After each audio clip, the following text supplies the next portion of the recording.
Welcome to D media. నేను మీ దేవేందర్. దేశంలో జనాభా నియంత్రణకి అనేకమైన స్కీమ్లు, అనేకమైన చట్టాలు, అనేకమైన అవేర్నెస్ కార్యక్రమాలు ఉన్నాయి. అయినప్పటికీ కొన్ని కులాలలో, కొన్ని తెగలలో, కొన్ని మతాలలో జనాభా నియంత్రణకు బదులు జనాభా విస్ఫోటనం జరుగుతోంది. దీనికి ప్రధానమైన కారణం కొందరు ప్లాన్ ప్రకారం జనాభా పెంపుకు కారణమవుతే, ఇంకొందరు నిరక్షరాస్యత వల్ల, అవగాహన లేకపోవడం వల్ల జనాభా పెంపుకు కారణమవుతున్నారు.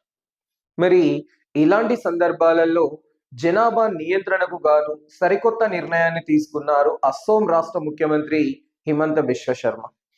అదేనండి, Assam state polygamy prevention act. Assam రాష్ట్ర బహుభార్యత్వ వివాహ నిషేధ చట్టాన్ని తీసుకువచ్చారు. మరి దీని ద్వారా జనాభా నియంత్రణ అవుతుందా అంటే వెయిట్ అండ్ వాచ్. మరి ఇలాంటి చట్టమే తెలంగాణకు కూడా అవసరం అవుతుందా? అయితే కామెంట్ చేయండి. Thank you. Please subscribe our channel and support me.